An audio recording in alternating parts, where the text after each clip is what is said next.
Welcome everybody to the 30th episode of The Art of Assembly with the title The Condition of No, What Are the Limits? Today's guests are Aziz Al-Azmeh and Susan Neiman.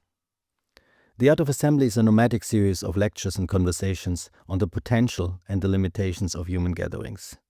If you haven't followed, you might want to check out our website art-of-assembly.net, where you find videos of lectures and podcasts of all past conversations, as well as a lot of additional material.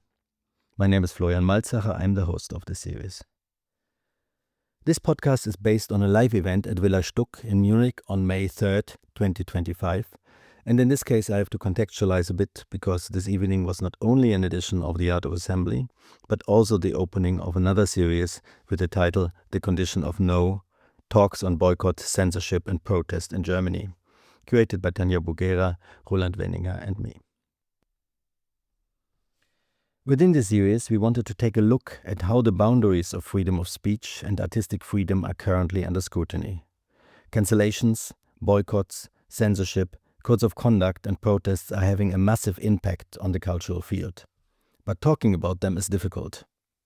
With the series, we invited experts from various disciplines to engage in intensive and candid discussions about very specific German case studies.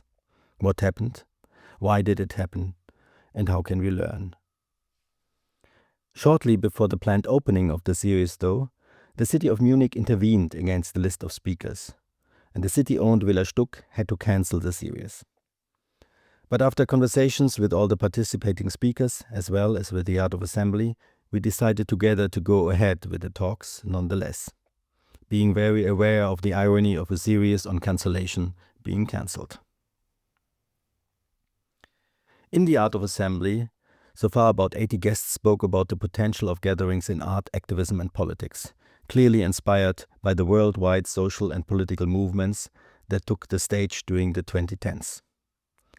But from the beginning on, there was also an awareness that the idea of assembling and deliberation was under threat. The optimism of the early days of the Arab Spring, of Occupy Wall Street, of the umbrellas in Hong Kong was gone. Authoritarian governments and the extreme right seemed to have a momentum in large parts of the world.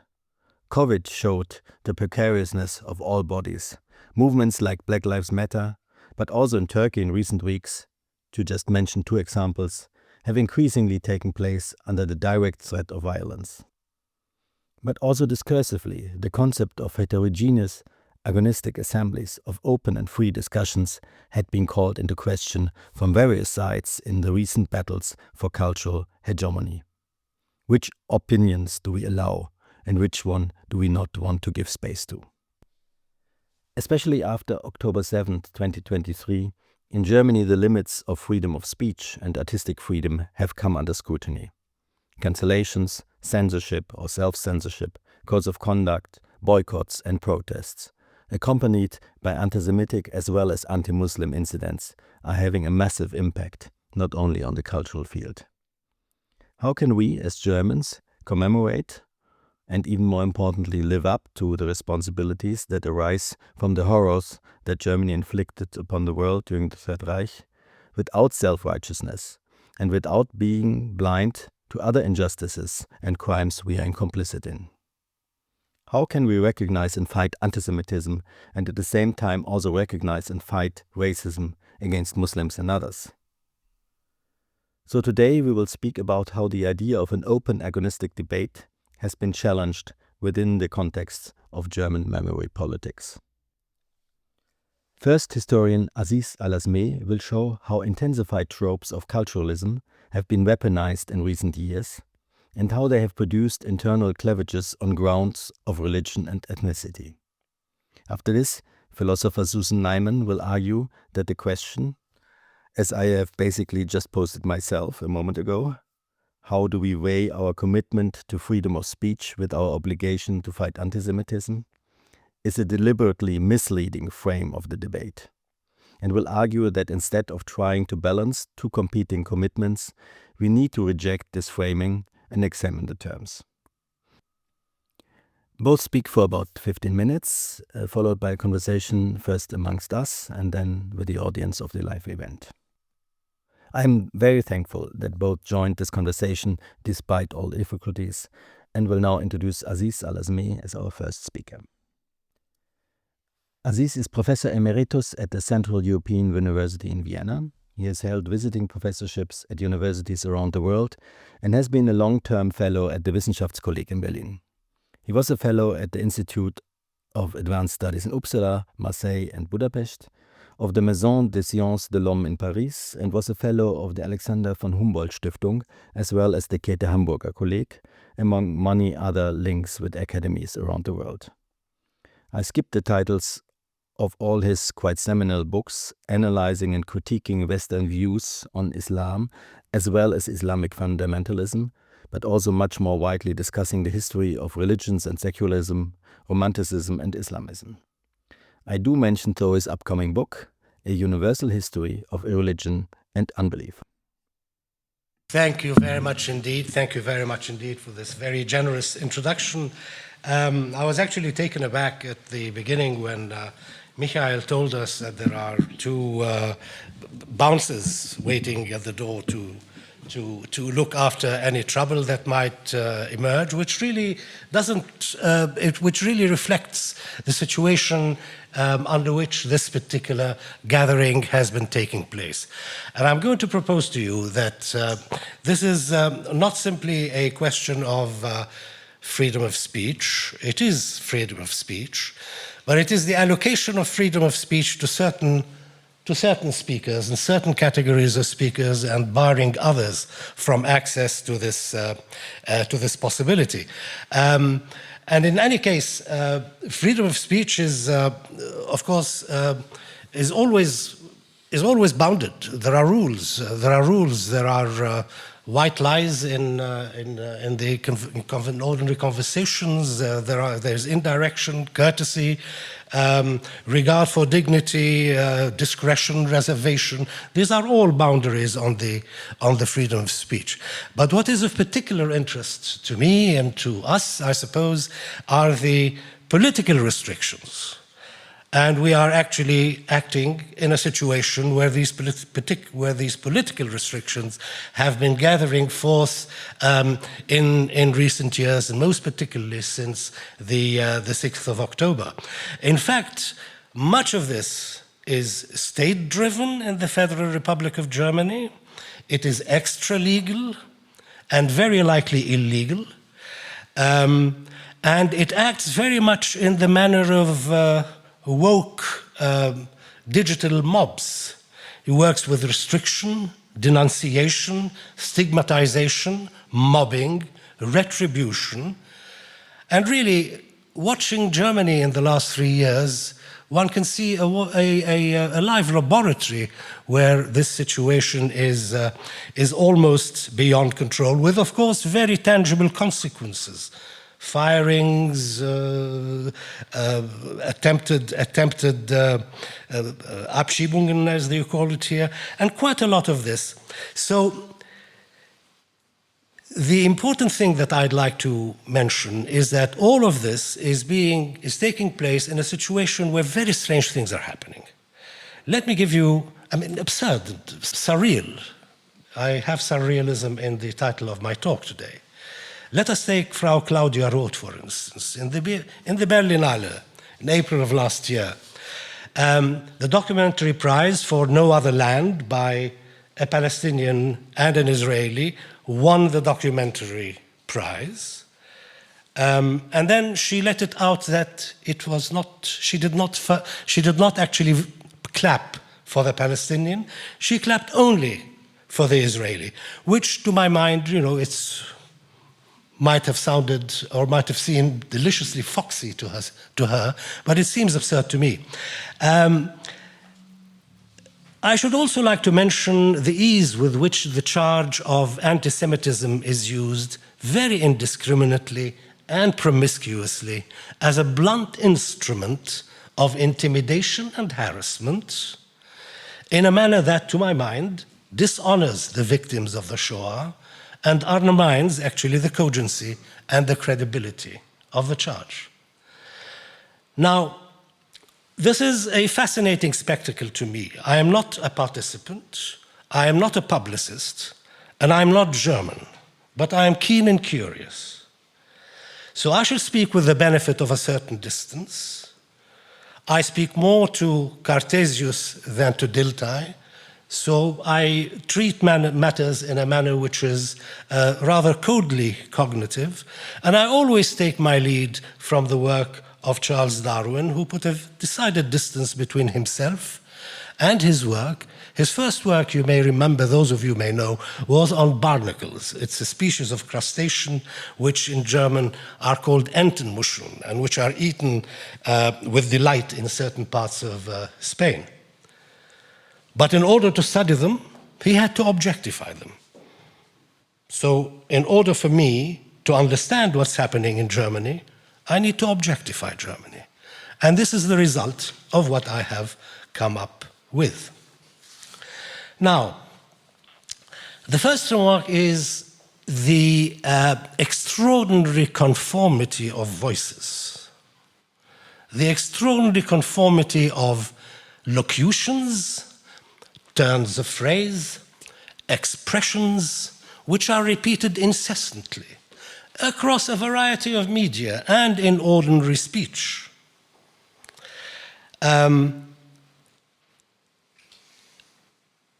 We can take, for instance, conformity around the Bundestag resolutions involving definitions of anti-Semitism.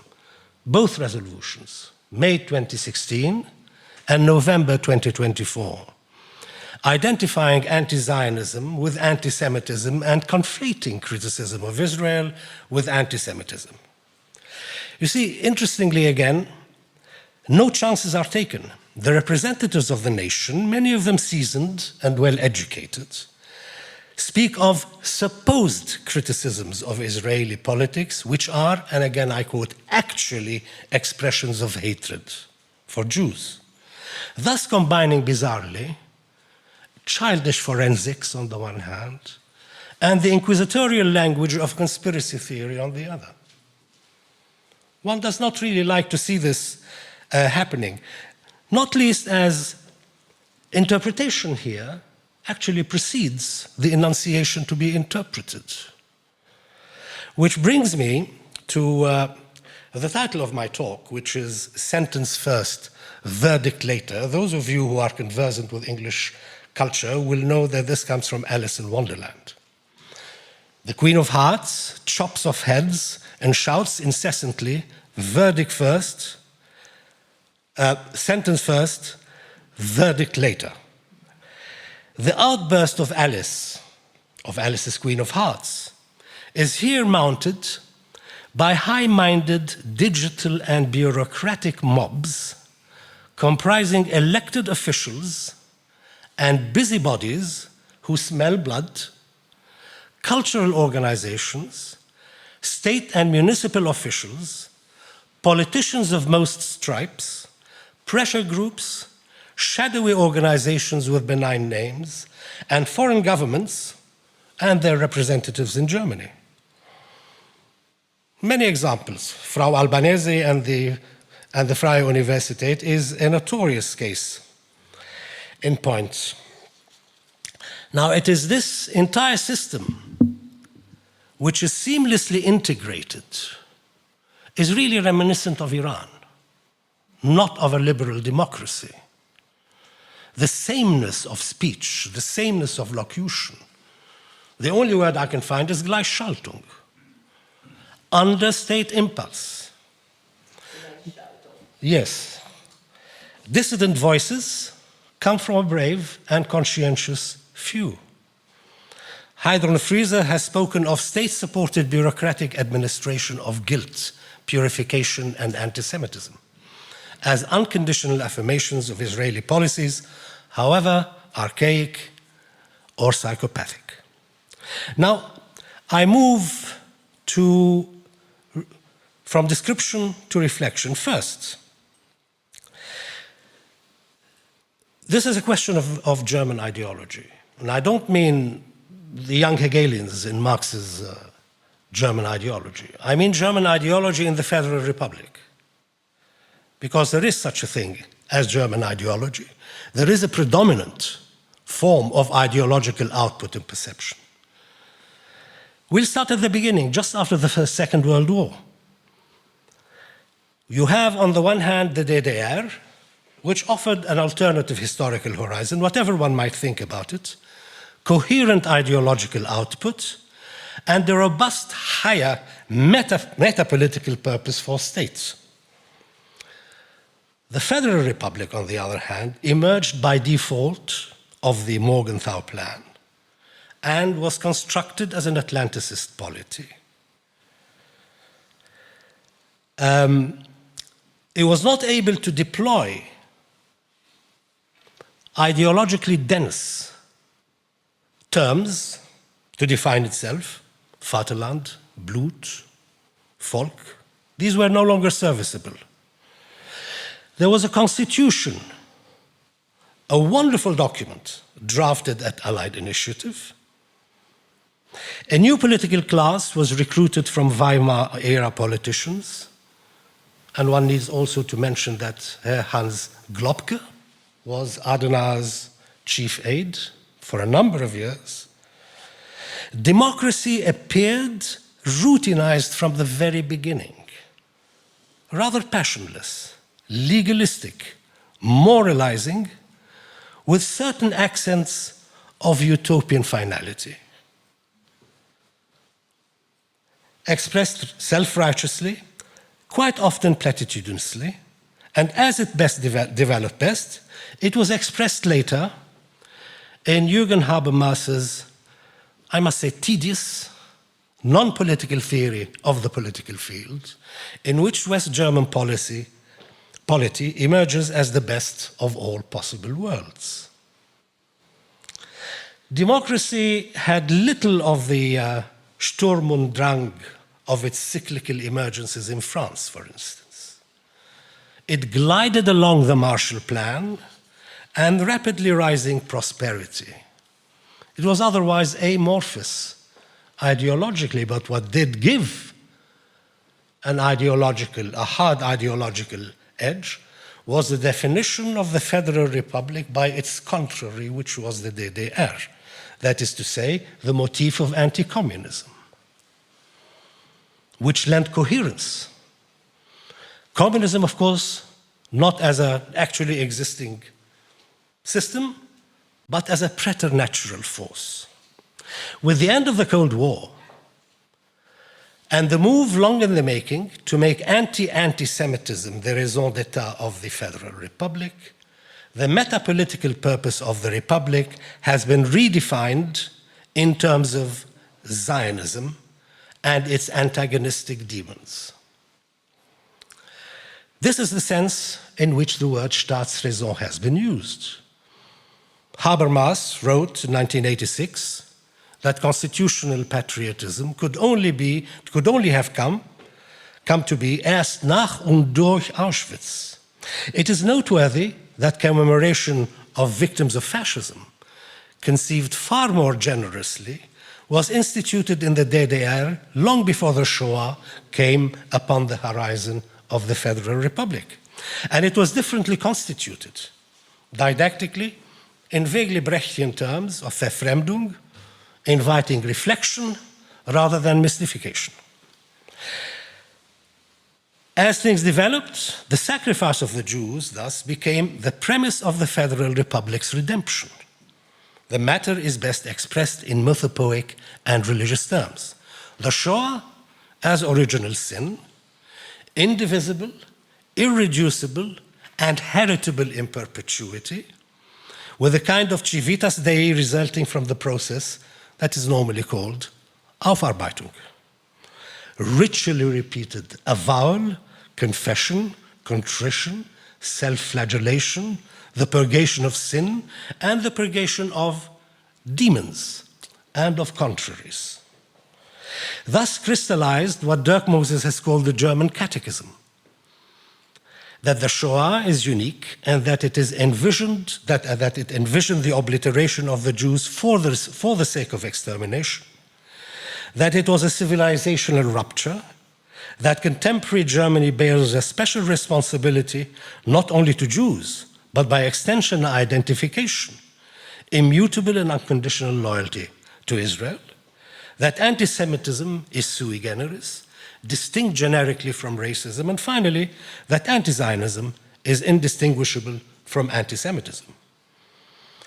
The creed, this is the creed, the catechism, is the substance in which society has been marinated by continuous exposure across the face and the intercities of society and culture, including the exposure of very small children to images of unspeakable horror, inhumanity, and brutality perpetrated by National Socialists against 6 million Jews.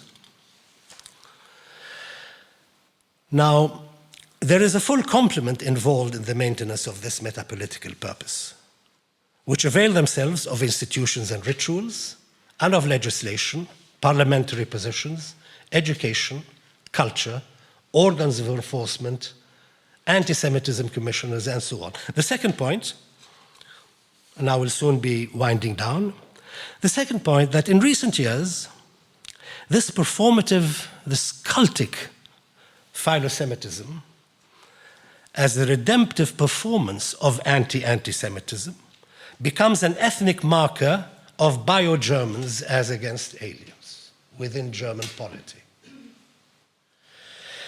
The terms in which metapolitical tropes are officiated with increasing persistence since September 11, and I must say that there is prima facie certain justification, or at least explanation, not justification, for Islamophobia, because there are people going around calling themselves Muslims and killing people at random, not least in their countries of origin. So these metapolitical tropes have taken a culturalist and identitarian turn. Identitarian and culturalist, I mean that it's now circumscribed by a doctrine of cultural determinism. The matter is conceived in terms of disjunctive cultural and ethnic cleavages. Judeo-Christian civilization, which, as a historian, I can assure you, is a phantasmatic construct, and its antithetical antagonists, defined as pure forms altogether. These antagonists are particularized in Germany in persons of different categories used interchangeably: Palestinians, Arabs, and Muslims. Emily Discher-Becker has expressed concern among Jews that they may be used as a lubricant for German racism and right-wing politics. In this way, the ethnic substratum of Germanness is sublimated into redemptive anti-Semitism. Whatever the initial position, this constitutional patriotism is increasingly weaponized as a generic conflict of a vitalist, almost biological order. Ostensible cultural otherness, in this respect, is posited so acutely as to pass for ontological, such that some collectivities come to be what Carl Schmitt, with reference to Jews, characterized as others in an especially intensive sense. Now, the last comments. I'm not speaking of the AfD, but of a subliminal theme that persists despite honorable people of sound judgment. It persists sotto voce. Let me turn to the highest instances of state and culture. The federal president Steinmeier delivered a memorable speech on the 8th of November 2023. He referred to, and I quote, the people of Palestinian and Arab roots here in Germany. Barely able to hold his nose at the mention of them, I must say. His distaste amplified further by the withering quality of a nasal timbre and of a preacherly delivery. He spoke somewhat, the reference was to Germans who are clearly no more than here in Germany. Their political identity as Germans withheld, with the president directing them not to allow themselves to be instrumentalized by Hamas. Again, Emily Discher-Becker reminded us that this kind of kin liability has an unpleasant history here. For his part, Jürgen Habermas issued a fatuous and incoherent statement about Gaza on 15th of November 2023. He spoke somewhat more obliquely, but while also holding his nose, spoke clearly enough of, and again I quote, those in our country who have cultivated anti-Semitic sentiments. One might wonder how these sentiments were cultivated, and more pertinently, note the implication that anti-Semitism is an alien, imported sentiment into Germany, which, of course, has now become the city of God.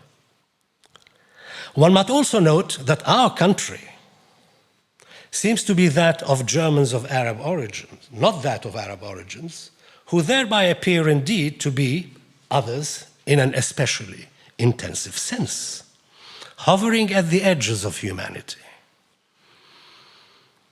And in a speech on the 22nd of April 2024, Chancellor Scholz spoke at length of Kant, proposing to enlist the sage of Königsberg for a resurgent German militarism. His long peroration on the misfortunes of war in Eastern Europe made one mention of Gaza, but only as a place, and I quote, where shots are fired. I don't think I need to make much comment about this. Clearly, the intensive sense of alienness consigns aliens to rungs of inconsequence. Final statement is the following. It is not unusual for Germany to adopt foreign policy lines aligned with those of the United States. One can remember or recall the war in Vietnam, Pinochet in Chile, and of course Israel. Together, they have undermined international legality, most egregiously in the case of Israel. Exceptions are few. The Iraq War, with the courage of Gerhard Schröder. But matters I am addressing here are internal ones.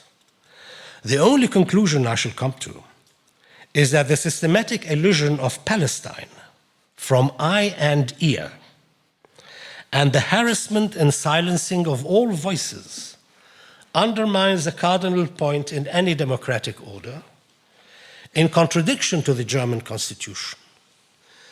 It undermines the German legal system by overriding it, and crucially, it puts Germany squarely, for the third time since 1904, on the wrong side of genocide. Thank you very much.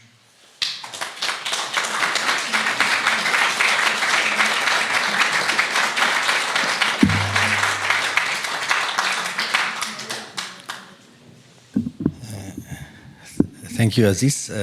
I'm not sure that was as cold and distant as you announced, but we will go into that later on. I would like to introduce now as our second speaker, Susan Neiman, the director of Einstein Forum in Potsdam. She was professor of philosophy at Yale and Tel Aviv University and is a member of the Berlin-Brandenburg Academy of Science and American Philosophical Society. Her books, translated into many languages, include Evil in Modern Thought, an Alternative History of Philosophy from 2002, Widerstand und Vernunft in Postfaktischen Zeiten 2017, Learning from the Germans, one can't believe it, from 2019, Left is Not Woke from 2023. You have written extensively on the Enlightenment, moral philosophy, metaphysics, and politics, and shown in many ways that philosophy is a living force for contemporary thinking and action. And I think this approach has been essential to you in all your work, since you have, a while ago, dropped out of high school to join American activists working for peace and justice. So I think we can clearly say you are a leading public intellectual, even though this term might be disputed, in many current debates in Germany and beyond, and we are extremely happy to have you here.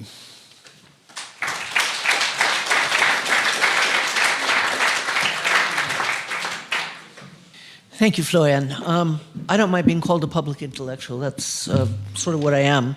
The story about dropping out of high school, is on my Wikipedia page, which I did not write myself. It's true, but somehow it keeps coming up.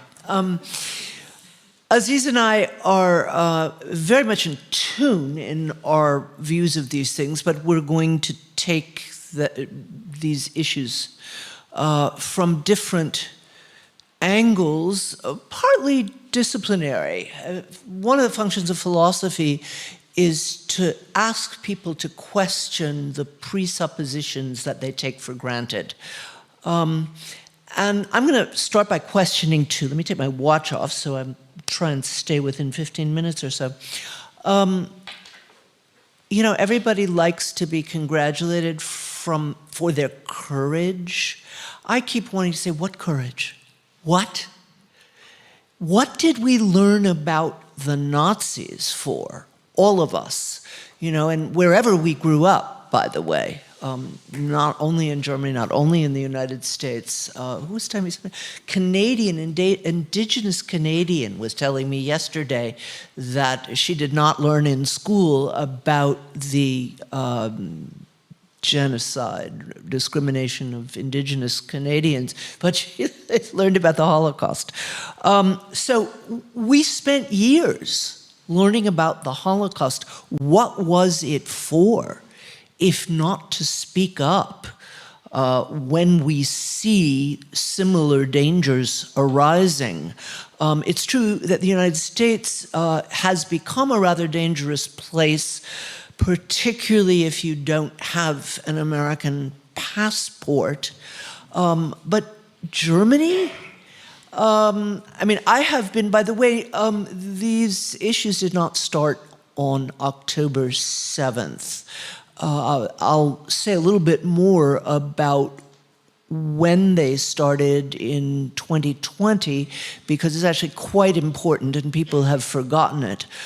But I was involved in the group of 36 heads of cultural institutions in Germany who got together under the name Weltoffenheit to do what we thought would initially be a little stand-up for free speech and a tempest in a teapot is what I thought at the time.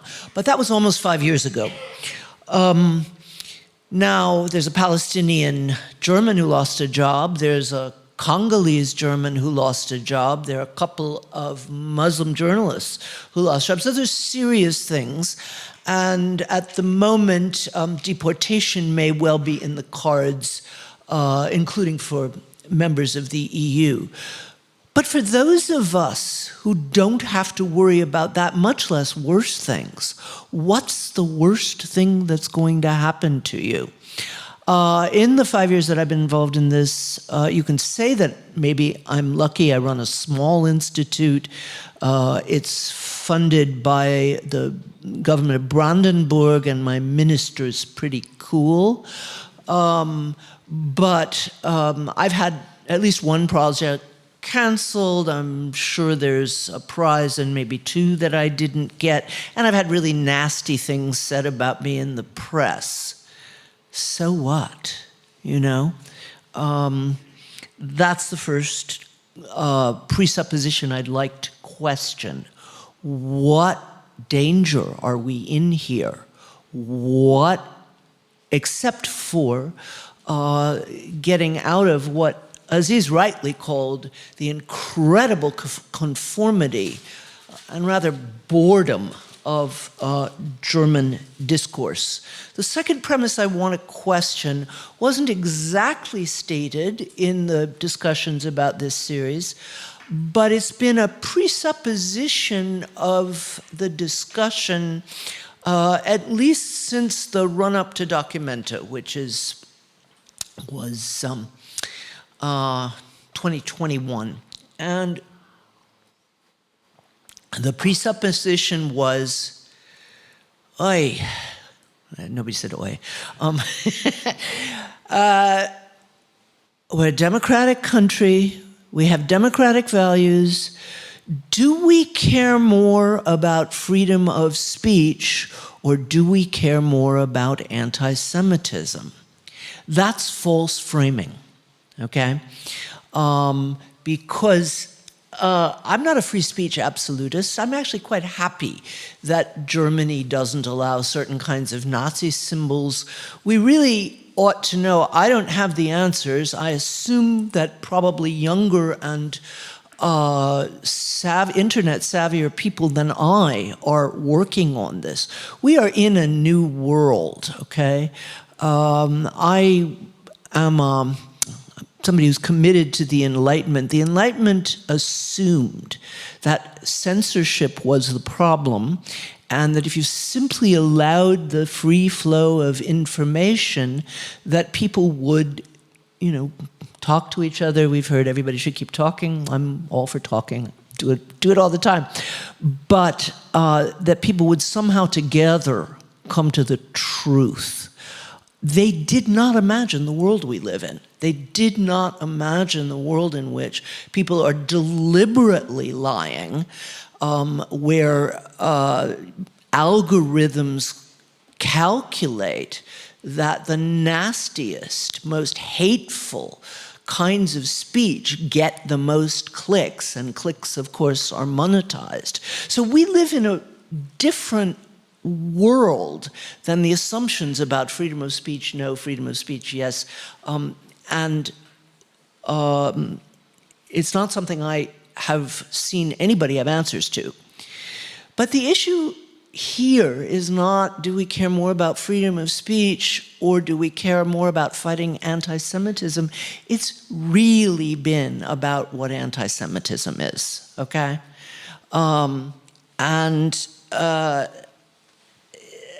I think Aziz's discussion of anti-Semitism as the kind of founding identity of the Federal Republic is absolutely right, okay?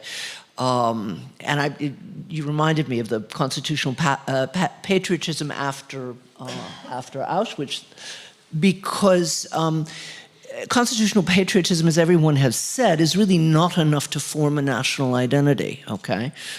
So you need something else, and something else has become, yes, I did write a book called Learning from the Germans. I've since taken back some of it, but not all of it, because I think one has to realize how extraordinary a historical development it is that a nation would try to form its identity around its national crime rather than its national successes, okay?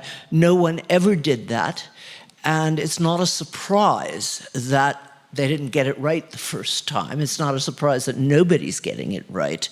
But it is so deep that I've met Germans who talk of themselves as das Tätervolk, and the nation as die Täternation. Well, if that's how people, in some deep sense, actually conceive of their own national identity, then there's got to be an Opfervolk, and that's all that Jews have become. And what's really bizarre to me as a Jew, and I'll say a few things that I assume will surprise people, because it always does in Germany. There's really very little knowledge. There's very thin knowledge of Jewish religion and lots of pictures of naked, dead bodies. And that's basically what the understanding of Jew means, okay? So what's anti-Semitism? Just pretend for a second you haven't been socialized in this German discussion. Why would you think it would be anti-Semitic to criticize a government, several of whose members call themselves fascist, which is engaged in a genocidal war? Yes, I will say genocide. It took me a while to say it. I oriented myself a lot on the historian of genocide, Omer Bartov, Israeli historian of genocide, very, very serious, who said shortly after October 7th, well, it's not genocide yet, but it's going in that direction, and we ought to watch out. I think anybody who follows the news, I can recommend Al Jazeera, Haaretz, English, and even the New York Times will give you quite a lot of things that you don't get in the German news. Will not have a question about using the word genocide for what is going on at this very moment in Gaza, okay? Apartheid, another word that I had been told by representatives of the Auswärtige Amt, is taboo, although they would not tell me why. Apartheid was not something that took me a while to say at all, because if you spent 5 minutes in the West Bank, you can see that the legal definition of apartheid, namely two different systems of law for two different peoples, is just there. And that was many years ago. I'm not talking about the pogroms which are taking place every day. Bravely, now who's brave? Who's brave? My friends, some of whom are Israeli, who are part of a number of different groups of Israelis. The one that I'm close to and have been out with is called Ta'ayush, Arabic for working together. They go out. They used to go out once a week to protect Palestinians from violence by settlers who were chopping down their olive trees, poisoning their sheep, and throwing stones at their kids going to school. Now they're actually burning houses down. And my friends, I have a friend, David Schulman, 76 years old, he is sleeping in caves in South Hebron once or twice a week to protect the families, the Palestinian families there, okay? So don't talk to me about problems with the word apartheid. Now, I've been told a number of times, I've even seen a couple of newspaper articles that said I have no right to talk about Jews in Germany and anti-Semitism because I'm an American Jew. I've had to tell some of the people who've accused me that I've actually been in Berlin for longer than they've been alive. I've been here for a very long time, since 1982, with a couple of breaks. But moreover, the picture of American Jews, that they kind of all live in Brooklyn and eat bagels, is sorely simplistic. Okay? The Germans didn't invent anti-Semitism. They don't have a right to it. I grew up in Atlanta, Georgia, where our synagogue was bombed when I was 3 years old. I mean, I found out about it later. And Jews were lynched, not as often as black people were lynched, but Jews had been lynched, and that was in living memory. And someone, I don't know whether it was Roland or Florian said, you know, it's a question how we can both oppose anti-Semitism and oppose racism. Well, guess what? There's a really easy way to do it, and it was the way that I grew up. The reason our synagogue was bombed was that the rabbi was working very closely with Martin Luther King, okay?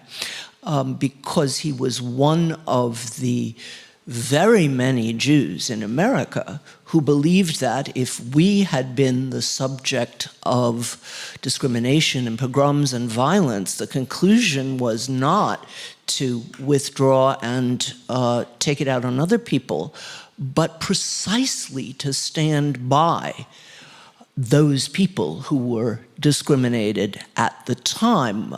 There's a practice every year, it's the nicest Jewish holiday, Pesach, we say once a year, we were slaves in the land of Egypt. And you're really supposed to say we, you're not supposed to say my ancestors, okay? And the lesson which was learned during the civil rights movement, where Jews are 2% of the population in the US, 30% of all the white people who went down to the South when white people were being killed were Jewish, okay? And what we were taught was if we were slaves in the land of Egypt, then our place is with the people who were slaves in the land of Georgia, or slaves in the land of Mississippi. I have some issues with Dirk Moses, but he's certainly right to say that the idea that anti-Semitism is sui generis and not a part of anything else is part of the doxa here. And it's very contested. There are all kinds of places where people see, and Jewish people see anti-Semitism as a form of racism. Different history, different sets of prejudices.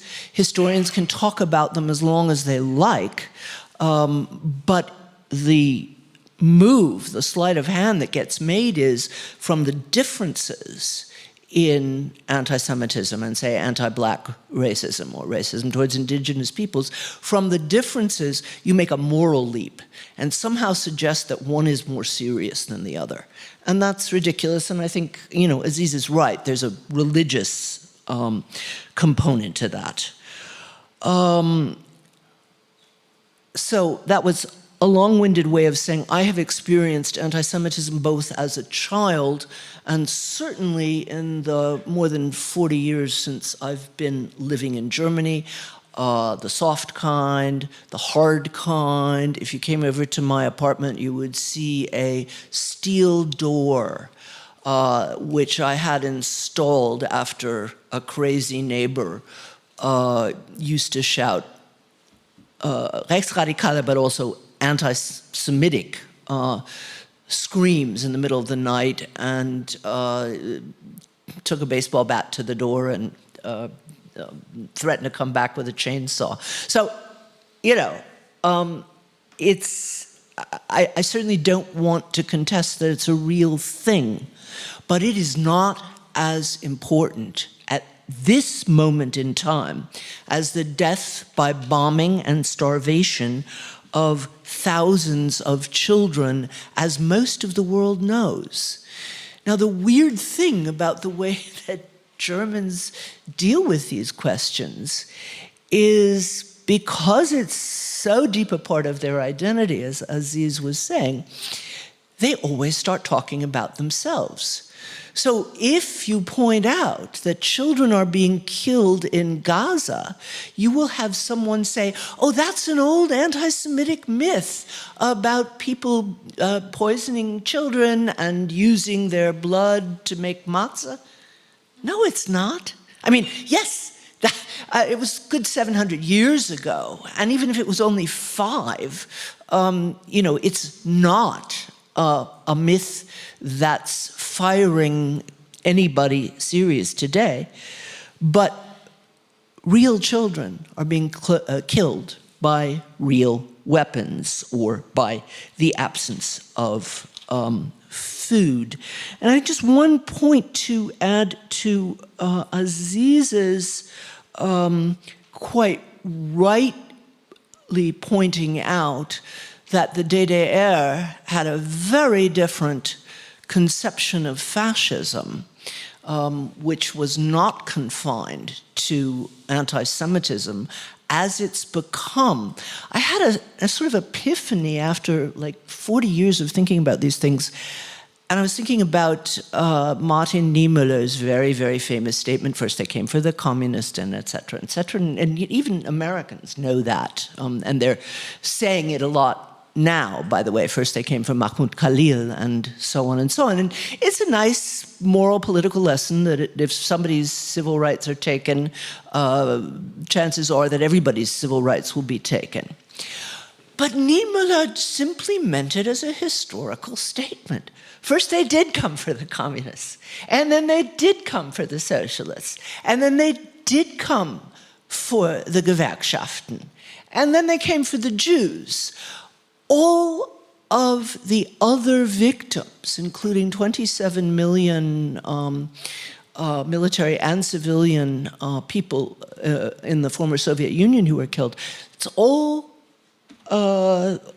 been forgotten, and fascism has been reduced to anti-Semitism. Now, why this is really important, I'll try and make this short, but it's a really important point. Where did this discussion start in Germany? I don't know if anybody remembers, okay? It started when the AfD won enough votes to get into parliament in 2017, and lots of good Germans were quite rightly upset about it, okay? First time you'd had a party to the right of the CDU, and we have to do something about it. The something that the government decided to do was to appoint anti-Semitism commissioners whose knowledge and thoughtfulness leaves an awful lot to be desired. But no one is asking why, given the why is anti-Semitism proliferating at the same rate that anti-Semitism commissioners, and by the way, of course, every commissioner has a staff and their funds, and there's lots of money that's getting spent on fighting anti-Semitism, at the same time that it's rising. Anti-Semitism has a number of causes, okay? But one thing that's absolutely clear is that we're going about it wrong. Now, interestingly enough, the AfD was a lot smarter than the other parties. And everybody was quite rightly saying, oh my God, neo-Nazis and in parliament, and no one wants to sit next to them. And there was a long debate in the Bundestag about who had to get stuck sitting next to the AfD. Remember that? And the AfD decided to propose a resolution banning BDS from German soil, okay? Now, at that time, most Germans had no clue what the initials BDS stood for. There was no BDS movement in Germany. It stands, in case somebody still doesn't know it, for boycott, divest, and sanction Israel. And it put all the other parties in a corner because nobody wanted to be less philo-Semitic than the AfD. Of course, banning a movement from German soil was clearly unconstitutional. So it took 16 days for the other 5 parties to unite and come up with a slightly weakened resolution. That is, nobody who is BDS nah. Boy, lots of people who have denounced BDS count as BDS nah, can give talks at German institutions that receive public funding. Well, one of the nice things about German culture used to be that every institution receives some form of public funding. So it's a virtual ban. Why did the AfD do this? Does anybody know? Maybe I would guess even? Because if you define fascism as not being anti-Semitic, so fascism as solely being anti-Semitic, well, what better way can you prove that you're not a fascist than by embracing the state of Israel and everything that it does? Now, interestingly enough, I thought that the first Trump administration was doing that, and I thought that we know that Bannon talks to the AfD and to other right-wing European parties. And together with my friends and colleagues, Emily Discher-Becker and Stephanie Schuler-Springorum, we threw a large conference in 2022 called Hijacking Memory. And we had people from 17 different countries talk about this process all over the world, that people were embracing the radical right state of Israel in order to get rid of the taint of fascism. As anybody who's been following the news can see, Donald Trump has been doing this on steroids. And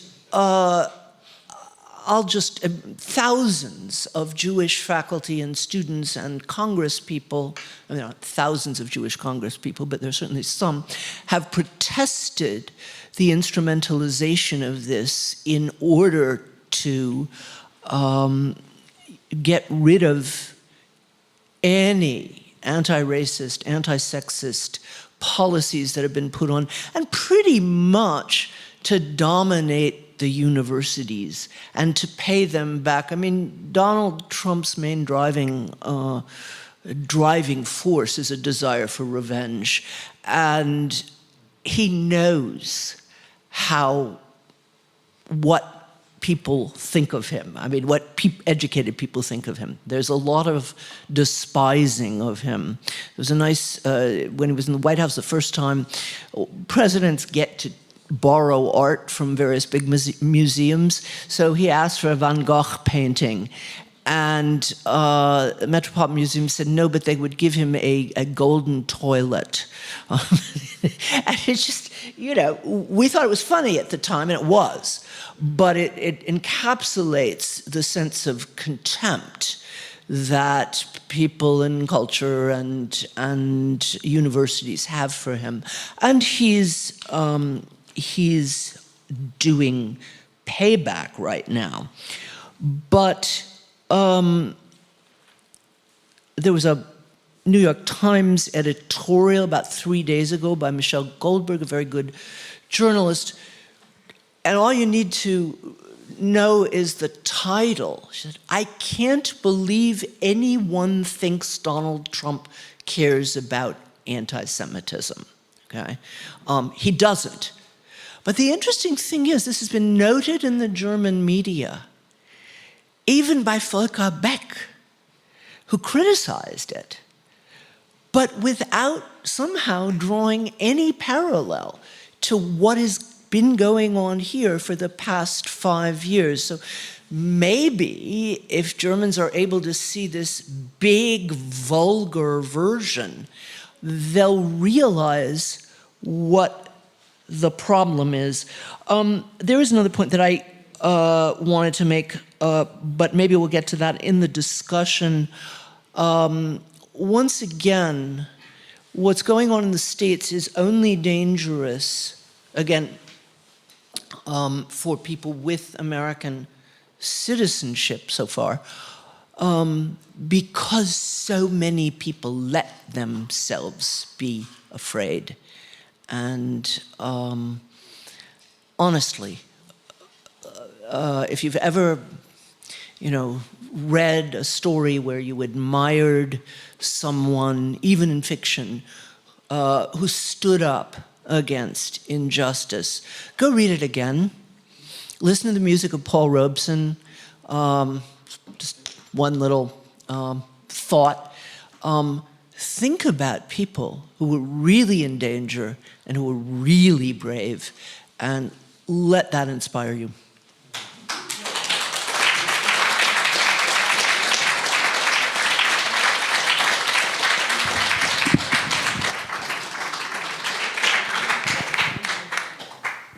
Well, thank you very much for your passionate speeches. And I was not very cold and distant, I think.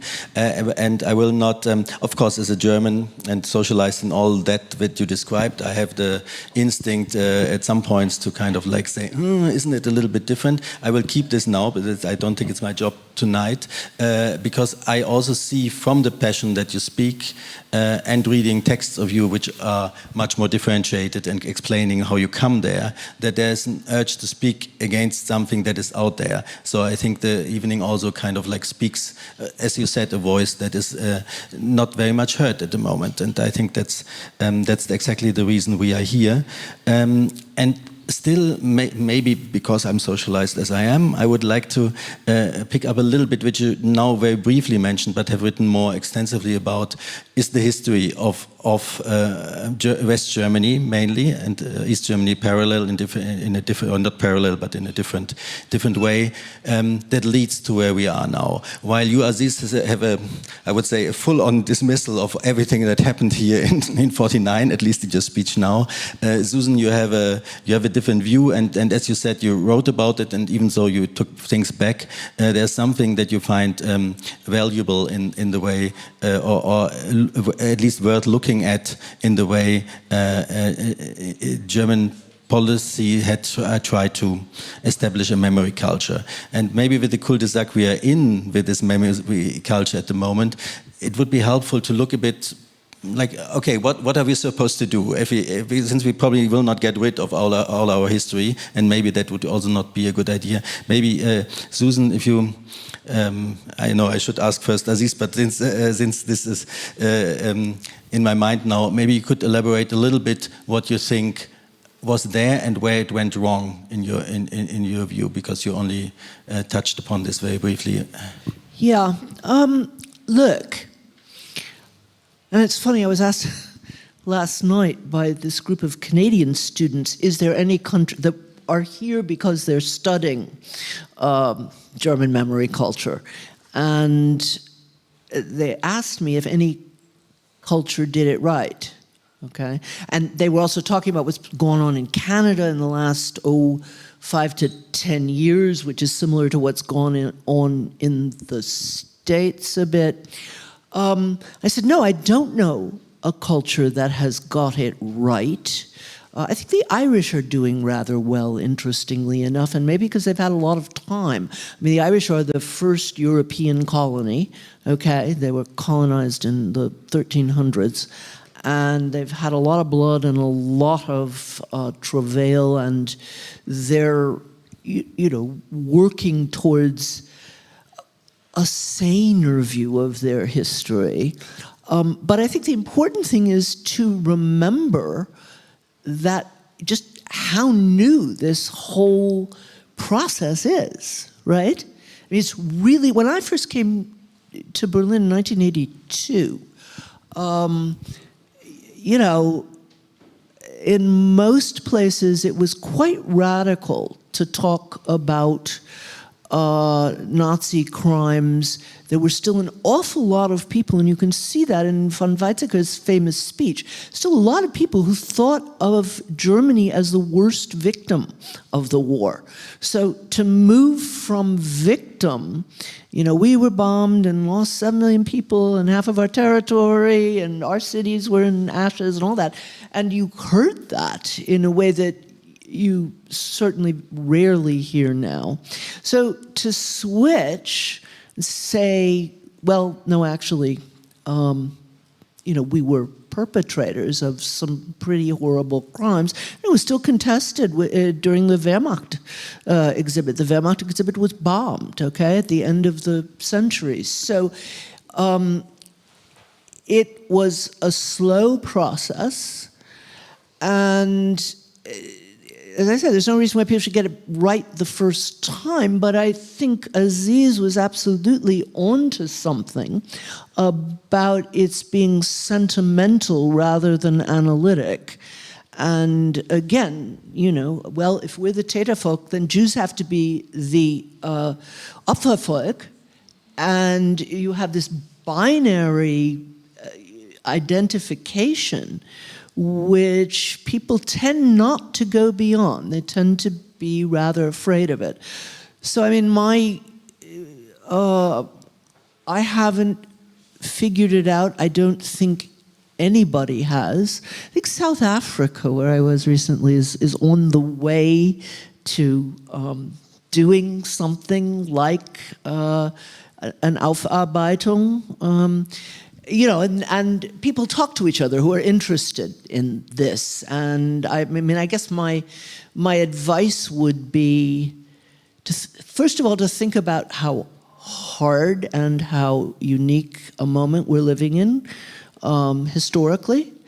And secondly, not to forget the heroes, not to forget that there were victims but there were heroes too in all of these struggles, never enough. But there's something deeply unhealthy about focusing on victims precisely because it doesn't allow you to, do the kind of analysis that needs to be done to figure out, well, how do we resist this? One story that I think is really interesting, I'll shut up. My favorite memorial in Berlin is not any of the famous ones. It's the memorial at the Rosenstrasse, which hardly anybody knows about. Has anybody ever heard about? See? Wow, and you live in Berlin. So it's it's around the corner from Alex. It's small. It is a monument to successful resistance, okay? When a number of women, there's some scholarly dispute about how many it was, stood up to the Gestapo who had taken their husbands, their Jewish husbands, and put them in a holding pen. It wasn't sure whether they were going to be deported or not. And they simply stood for something like 2 weeks, and the men were released. And people would much rather hear about the Scholl siblings. And again, all honor to Hans and Sophie Scholl. But the message that you learn from that is you threw around some pamphlets and you got guillotined, okay? It didn't work, rather than hearing about a successful case. Yeah, Aziz, I was wondering, to put the same question in a way, a little bit different way, that the way how you described the German case, or the West German case, since you differentiated, isn't there a danger that this makes, in a way, a new exceptionalism? So then there's another exceptionalism for Germans, how they got it wrong, and this is maybe why I would like to ask you also if you could also contextualize a little bit, if it's contextualizable, but I guess so. And Susan was hinting at it already. What is happening in Germany maybe situates in other parts of the world, how it situates in political developments that we witness, or how exceptional it is to that, and where it differs in your point of view. Yes, thank you. But first of all, there was no blanket dismissal of everything that happened in the Federal Republic since 1945. You focused a little bit on that. I focused on the etiology of a particular condition which besets us today and brings us together in this room. This has certain roots. It has itineraries. It has contexts, which I tried my best to describe, in terms of the way in which a national ideology was formed, a centrist national ideology, which is the subject of consensus, generally consensus, barring certain fringes, right?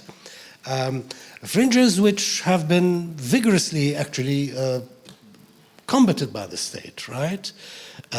Fringes, we're talking of Baader-Meinhof and these groups, and quite a number of others, and of course on the right, on the right. But there has been a central narrative, there has been a central course of development which defined national identity in the Federal Republic, basically in terms of contrariety, because there were no resources permissible to form a notion of national identity which is ideologically dense, given that, first of all, communist ideas, left-wing ideas were excluded, and secondly, Blut, Boden, Volk were out, right? So how do you fill this in? You build a working democratic system, right? But the the ideology of that system remains legalistic, bereft of the animating Sturm und Drang, which generally drives ideologies, right? So from the very beginning, it was routinized. And it was meant to be routinized because West Germany was supposed to be a calm country. And it remained. This is precisely what I'm saying.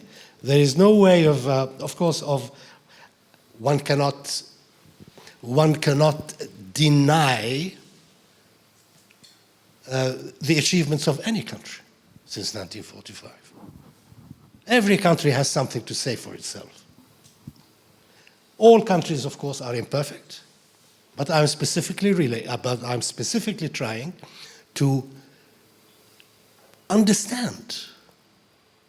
To understand, it's a cognitive task, and it's a cognitive interest, to understand why West Germany, in these particular circumstances, creates conditions which, as I said before, bring us together today. So this is not a question of exceptionalism. To speak of exceptionalism, one has to speak of a kind of genetic particularity to any nation or to any people. Huh? And this is not a doctrine to which I subscribe. It's a sociological theory which is dear to many, particularly people on the right, that there are national particularities which are changeless, which remain the same more or less over time. And society needs to be homogeneous and with most individuals or groups similar to each other in many ways. But that is not what I'm suggesting. I'm suggesting that there are very, very concrete, let me use the dreaded word, material dynamics in the history of modern Germany which have produced the issues that bring us together. And the purpose of this is actually to encourage self-reflection. Self-reflection instead of self-congratulation. This is why I spoke of Germans as saints and of West Germany as, a kind of a city of God. I was not suggesting that this is a religious notion, that the conception of Germany is a religious notion, but I am suggesting that the best framework to understand it is Augustinian, as a matter of fact. And this is precisely why I mentioned the various elements that I mentioned in the course of my talk. So, self-reflection rather than self-apology, self-reflection rather than self-satisfaction, self-reflection in every sense, public self-reflection, which means that people will need to distance themselves from received ideas, from what Francis Bacon would have called the idols of the marketplace, because these are idols of the marketplace. And then to think precisely how one judges, assesses matters of anti-Semitism, the state of Israel, German policies, and the actions of the German state, the police, the institutions, to stymie any form of self-reflection in this regard.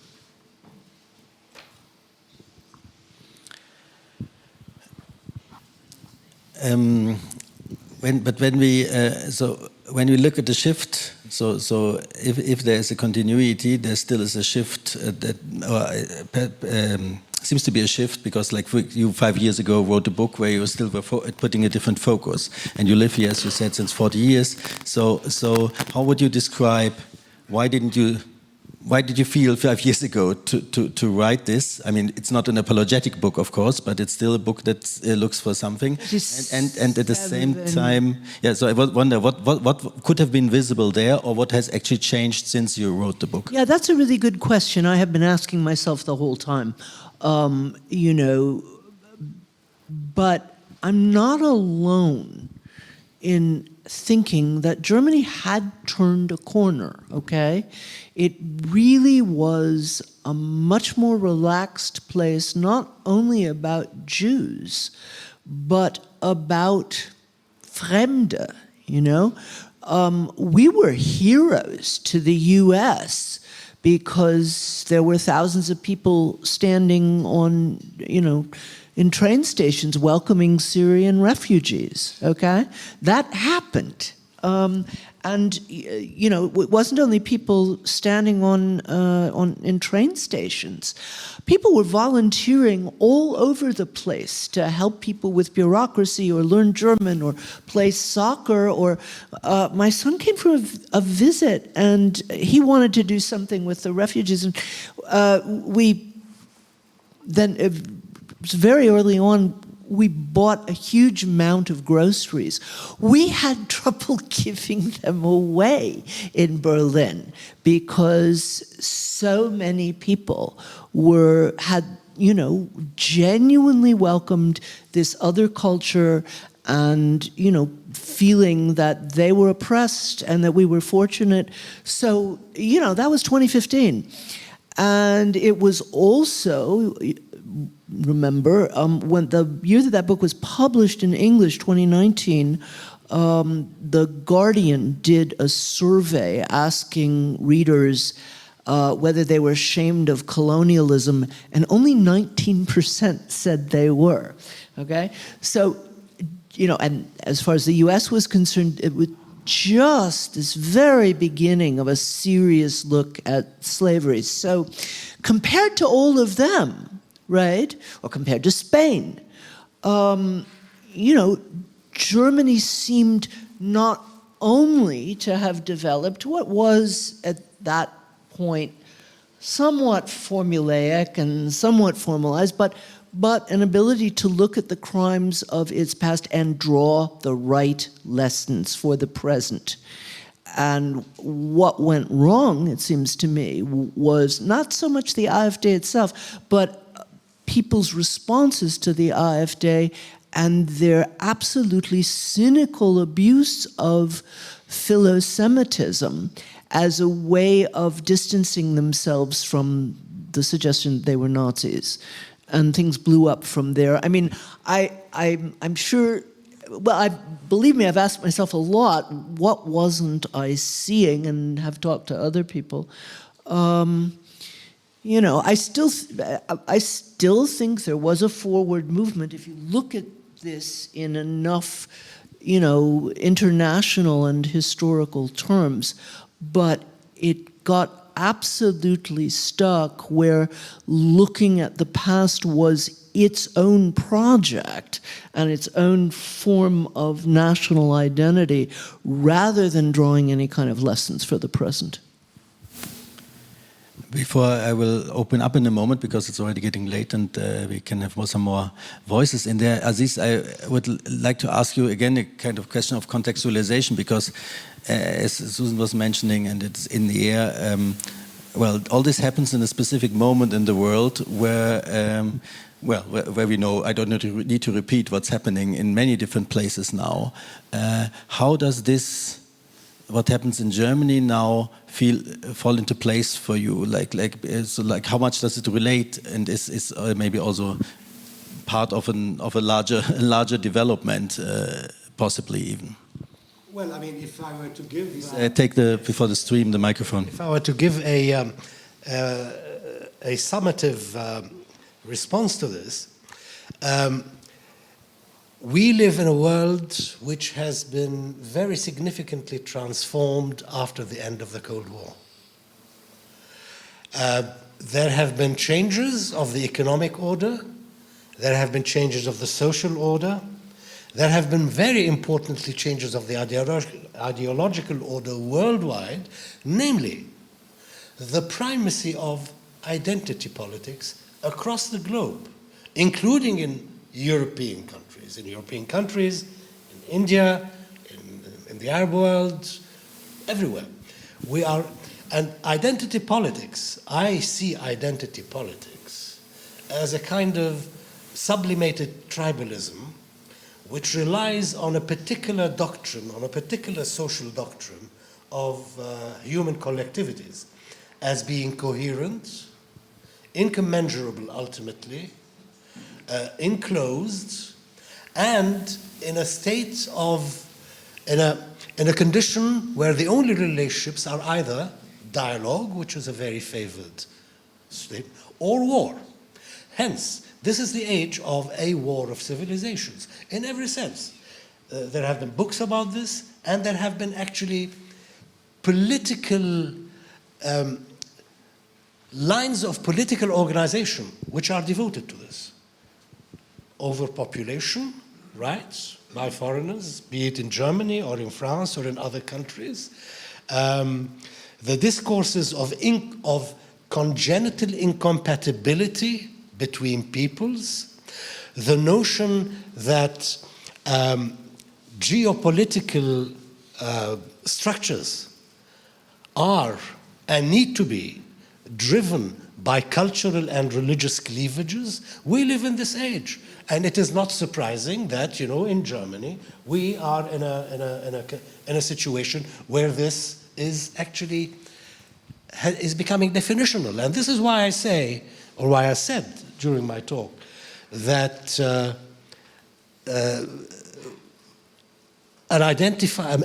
ethnic identifier of Bio-Germans is being expressed in terms of contrariety. And I did say this was not only the AfD, but there was also implicit sotto voce at the highest. The whole spectrum is moving to the right, to the classical right. And these are, grist to the mill of right-wing ideologies and have been since the 1920s. There is, if I may, there's one more point that I'd really like to make. We've been talking about why there's been this incredible censorship on the subject of Israel-Palestine in Germany. We've talked about that history. But I want to say a word about why the United States has unconditionally supported the Israeli government and this war in particular. My guess is most of you think it's because American Jews run the media. You probably won't say it out loud, but my guess is that you think that's true. American Jewish media and money, right? And if I didn't know any better, I would say, well, that's a pretty rational guess, because the truth is nuts, but it's true. And no less a person than Donald Trump complains about it all the time. He says, the Jews don't support me. They're not grateful to me. It's the evangelicals who support me. What I have written about and talked about, but somehow it doesn't stick in people's heads, is the real support for anything goes in Israel comes from the very large community of evangelical Christians, about 40 million Americans who all vote. And they vote very conservatively. And it is part of their theology that Jesus will not come again until there's an apocalyptic war in Israel-Palestine. So the more Jews that move into the occupied territories, the better. And when the place explodes, Jesus will come, and the Jews will either accept him as their Lord and Savior, or they will all go to hell. There's not much talk in the theology about what happens to the Muslims, okay? Now, somebody's laughing. I know.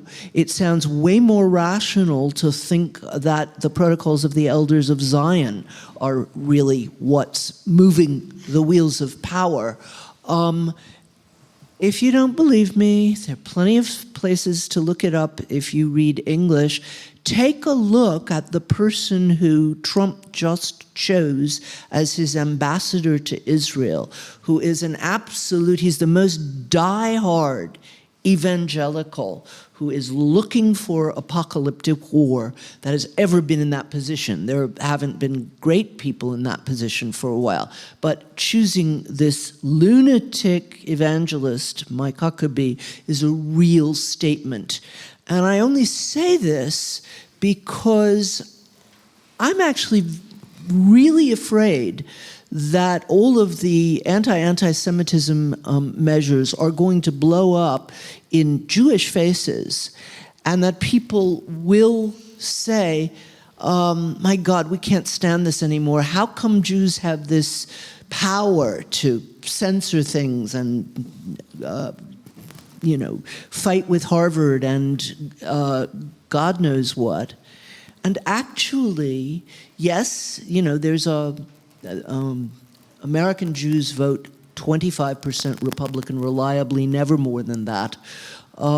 So there is a right-wing Jewish community, but the real people who are pushing it are fanatics. If you have a question, it would be great if you could phrase it as a question and keep it sharp, so we have a chance to have several ones. Thank you very much. Even though I do disagree with a lot of the things that you say, I was wondering about the conception of this evening and also of the other events, because wouldn't it be nice also to invite people who have a different opinion? Because I think we talk all the time about how we need to talk and how we need to continue talking and so on. But then I have a feeling, and it's also the same. It's I went to a lot of these events, and they always seem like, they always seem to be very similar in a way. Like either the panelists who are invited are pro-Israel or they are less. But this is a question that I really, really wonder about. Like, are we not able to talk within different milieus, within different opinions? And I think this would be very nice. The very expression pro-Israel or pro-Palestinian assumes a kind of tribalism. No, look, No, I'm sorry. Let me just say a word. It was clearly a simplification, of course. Everybody says that when I point it out, and then everybody goes back to talking as if we were a football match.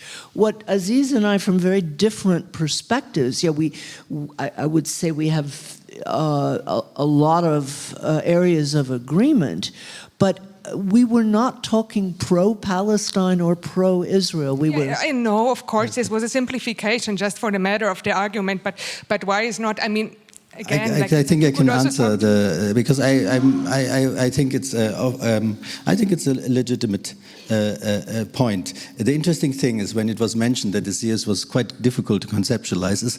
I've organized quite a few talks in my life, so to say.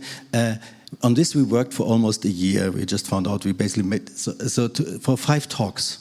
So this you put together normally in 2 weeks. And I can say it's extremely difficult.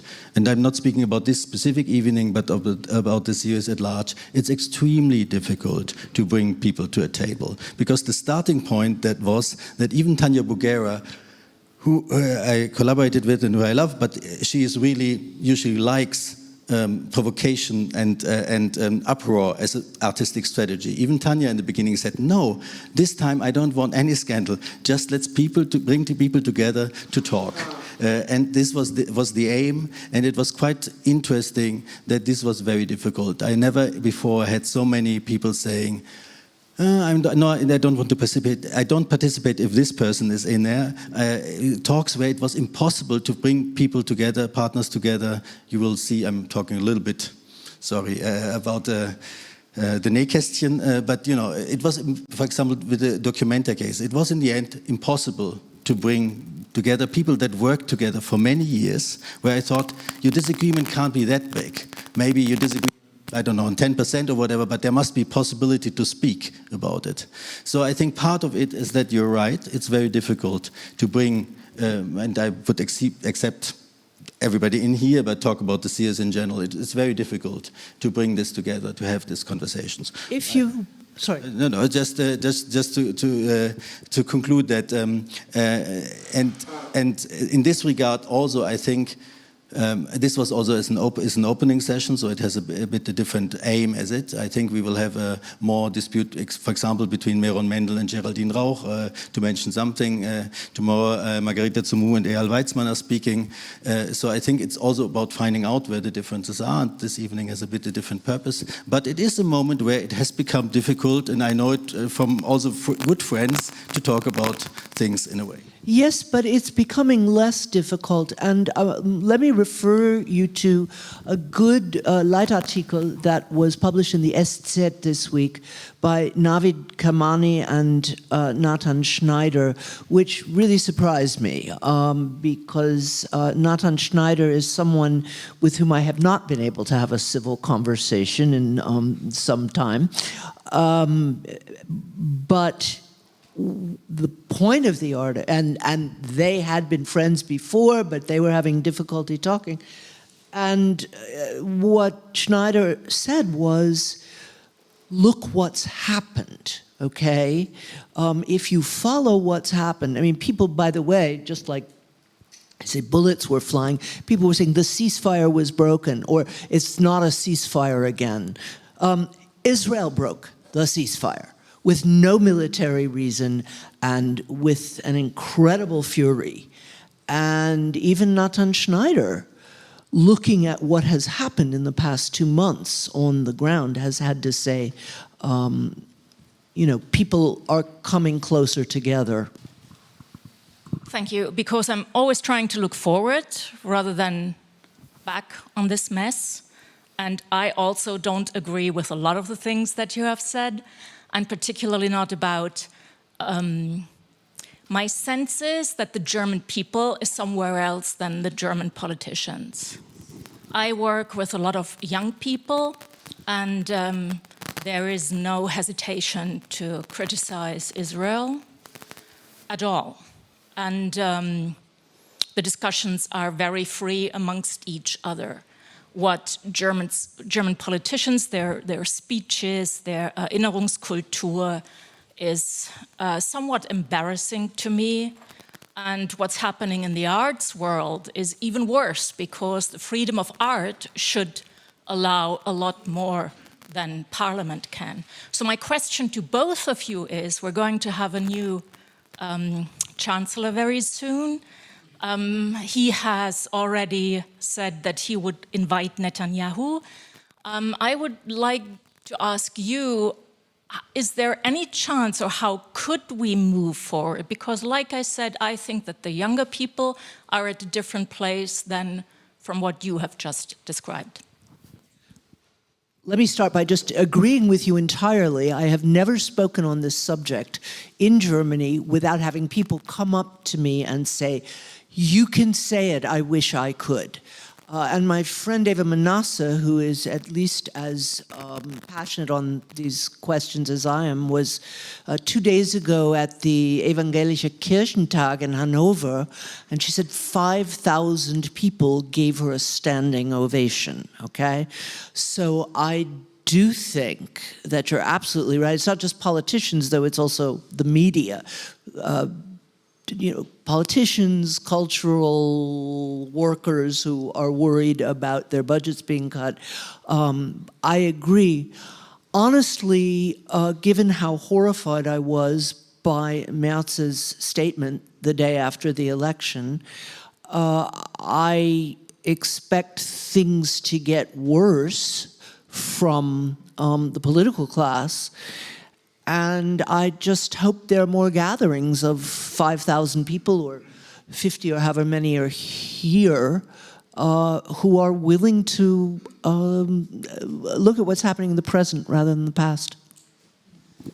Yes, I mean, I agree entirely, and thank you very much for this comment, because this is something which I do not have much presence in the German field in these kinds of discussions, but I do hear from many friends and colleagues that this is indeed the case, which brings up to my mind the following. I mean, can it be, is it a healthy condition for a society where there is so much which is unsayable and which is unsaid, which encourages bad faith, and where you cannot really you cannot really appreciate the balance between sincerity and hypocrisy.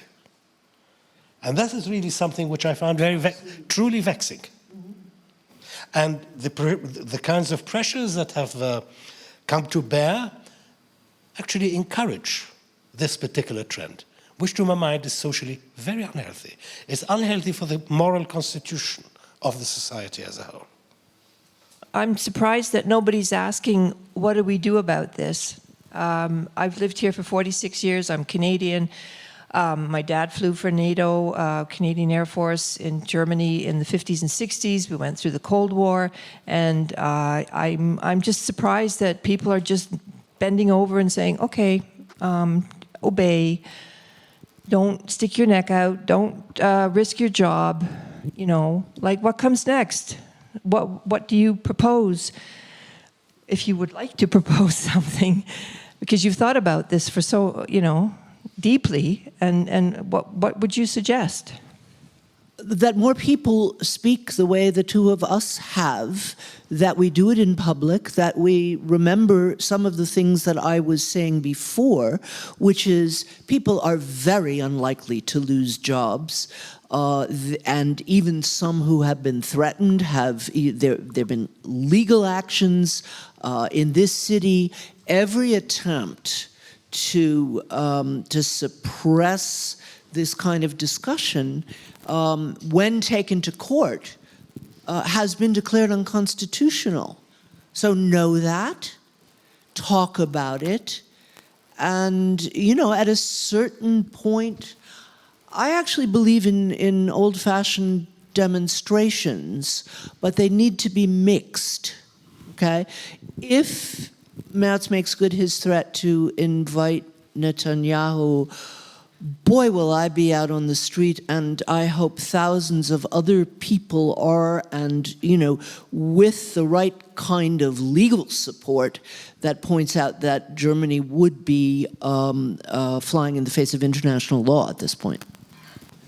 And really honestly, and you know, I think there is a certain element, there's a literary reference I think might be useful here in the way in which these, some people are conducting themselves. And I'm thinking of Heinrich Mann's Der Untertan. There's a particular personality configuration, doesn't have to be someone who wears 20s clothes and looks as if they're staring out of a Georg Gross painting. But this is a standard type in all societies, incidentally, and at all times. And I think this is, and government policies actually now encourage this. In a society, I'm speaking of Germany, for which I have great appreciation, in which I have a stake, a personal stake also, where decency is at such a premium. And this is an extremely depressing vision for me, right? A depressing thing to behold. I can tell you why I will probably not be in the streets when that happens, and that is that I will never ever march with a pro-Palestine crowd that thinks that Hamas are freedom fighters. And that is what has been happening here in Munich as well. And that keeps me away from them. I cannot and I will not do that. And you were earlier talking about thinking of the people who are really courageous. The people who have been really courageous recently have been Palestinians protesting against Hamas. And as you know, they've been executed. Once again, everybody acknowledges that it's a bit silly to talk about pro-Palestine and pro-Israel, and then everybody says, but I'm just doing it to be simple. Well, there's a problem with the simplicity. Yes, of course, there are the cases of people who, you know, called October 7th a day of liberation and you know, all kinds of other things. But by no means are all the people who are demonstrating to call attention to the plight of people in Gaza, by no means are they anti-Semitic, okay? Not all of them. Some of them are, yeah? But once again, you know, I'm someone who believes, you know, to the bottom of your soul that you don't fight one kind of racism by picking up another.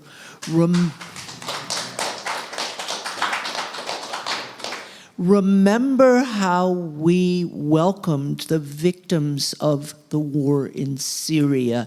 Now, I actually there were some interesting courses going on in Berlin, and I was asked to come and talk to people because they'd never met a Jew, and they didn't know anything about Jews, you know? But I made some friends, all of those kinds. There are some organizations in Berlin that I know about. Unfortunately, one of the best ones, Kreuzberg Initiative gegen Antisemitismus, they've just had their funding cut. And it was a really good anti-Semitic neighborhood initiative run by a Turkish man who spent most of his life in Germany. But start those initiatives. Find some Muslims who are not anti-Semitic and who don't valorize Hamas, because they're out there. Okay, I want to say something also out of a perspective of someone who tries to curate a dialogue or discourse. I will speak tomorrow if you want to come. And I want to say that the repression makes an even or just dialogue impossible. The repression makes it impossible not only because people won't come, but because we meet under different values and circumstances. So one position is the state position, is the position that was voted. Is it a state position or not? What do you mean by this? So the position. Are you going to tell me that another professor wouldn't talk to a professor of another university on a podium? I really can't believe. Okay, so then I have to, sorry. Then, sorry. I have to then point to an elephant in the room. And I think what we're doing often under this speech problems is that there's often elephants in the room. The elephant in this room is that this series of talks was itself cancelled. No, it was cancelled after, okay, it was cancelled. So what does it say to you about one certain kind of position? So on the one hand, okay, so now you have to let me speak and then you can. So on the one hand, we have a state position that is voted in parliament, a state position that is used for deporting people, a state position that is used for not letting people continue their studies, a state position that is used for defunding and really letting people out of their jobs, a state position that, you know, we are happy the Villa Stuck was so brave as to even let this happen. Okay, so the one position is a legitimate position, and one that will not be repressed, but that will be valued. And the other position is the one that is illegitimate, and the one that is always already accused of one of the worst sins in German history, which is anti-Semitism. And this is an uneven dialogue. So this is the problem, and this is the problem why it would also be false to pretend that these positions are even and can dialogue among themselves evenly, because someone of all our speakers was a red line for this city. So I want to say, and this goes so far, and I think this is, you know, for me, the problem is that international law at the moment is barely state position in Germany.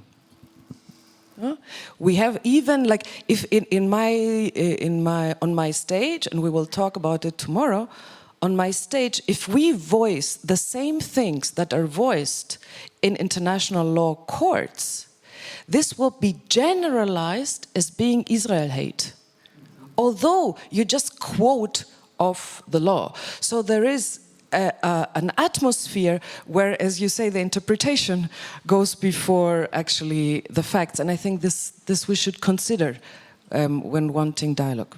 I don't want to stop it, but it's getting late, so I would maybe sum up and we continue after that.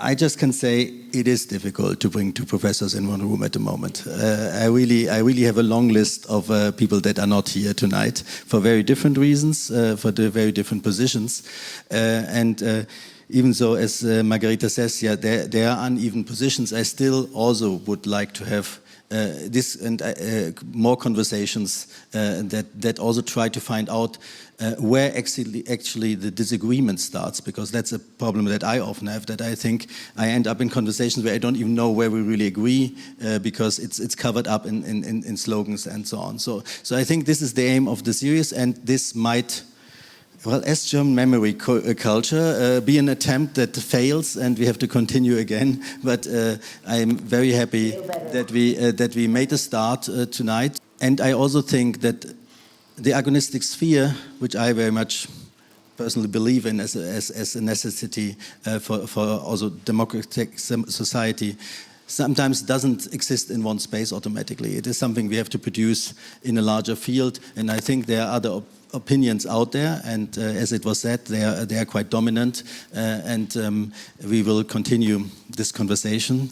And now I took the last word, which I usually don't like to do, but I thank you so much both for opening this discussion with all the disagreements that will continue with you, with many other people, but that's actually what it's about, that we can discuss these positions. So I thank you, and I thank all of you for being here and hopefully coming back. You can also follow the other episodes on the live stream. And thanks again to Villa Stuck for making this possible.